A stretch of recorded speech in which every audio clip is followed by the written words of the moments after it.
Physics মানে পদার্থবিদ্যা কিভাবে আমাদের জীবন বাঁচায়? চলুন তো এই দারুণ ব্যাপারটা একটু জেনে নেওয়া যাক।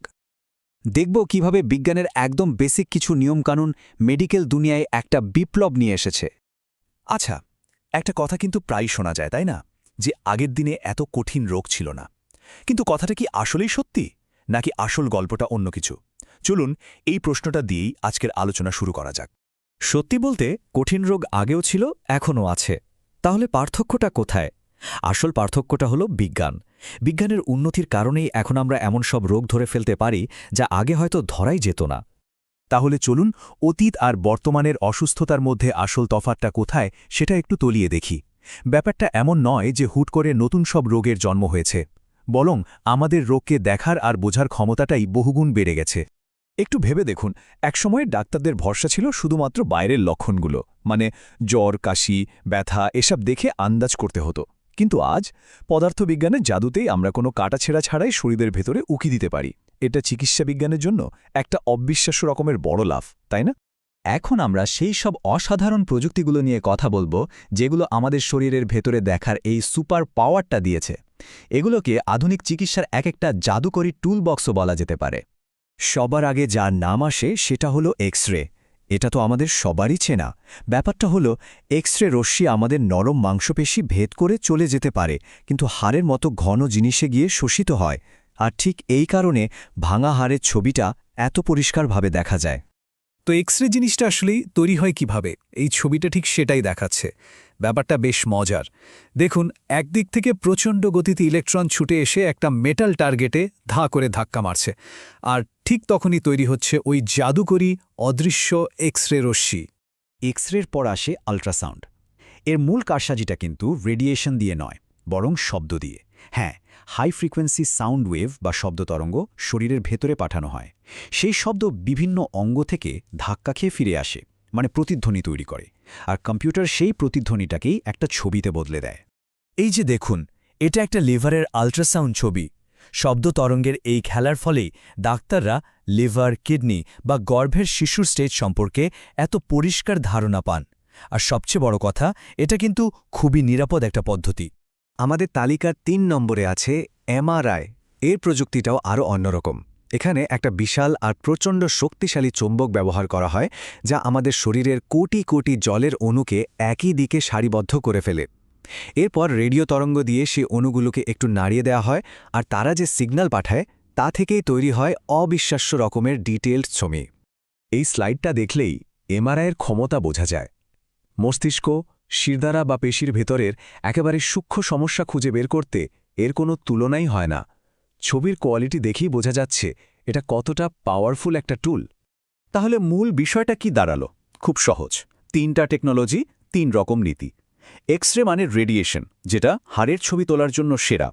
আল্ট্রাসাউন্ড ব্যবহার করে শব্দ, তাই এটা নরম অঙ্গপ্রত্যঙ্গ বা গর্ভের শিশুর জন্য একদম নিরাপদ। আর এমআরআই, ওটা হলো শক্তিশালী চুম্বকের খেলা, যা দিয়ে মস্তিষ্ক বা পেশির একেবারে নিখুঁত ডিটেইলড ছবি পাওয়া যায়।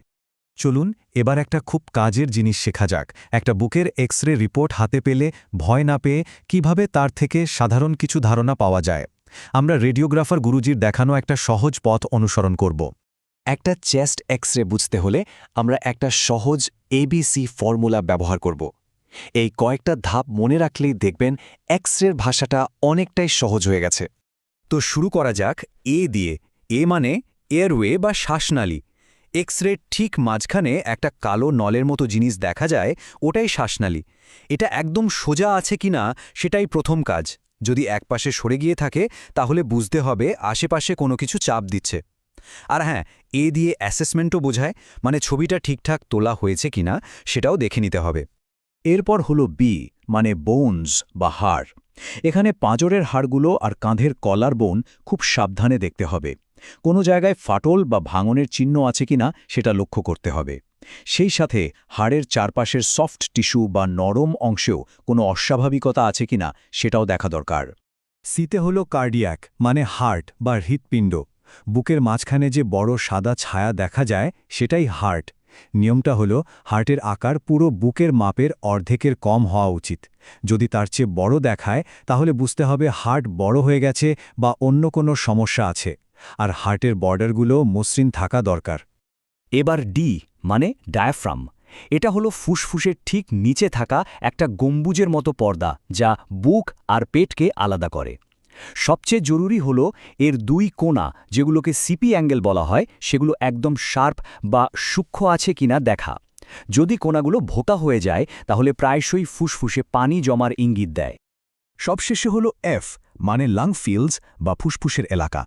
ফুসফুস যেহেতু বাতাসে ভর্তি থাকে, তাই এক্সরেতে একে কালো দেখানোর কথা।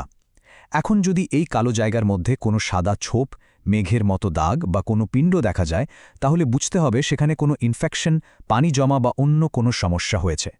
একটা মজার ব্যাপার কি জানেন? পদার্থবিজ্ঞানের যে নীতিগুলো দিয়ে আমরা রোগ নির্ণয় করছি, ঠিক সেই নীতিগুলোই কিন্তু রোগ সারাতেও দারুণভাবে কাজে লাগছে। যেমন ধরুন রেডিওথেরাপির কথা। এখানে কিন্তু সেই একই এক্স-রে ব্যবহার করা হচ্ছে, তবে অনেক অনেক বেশি শক্তিশালী করে।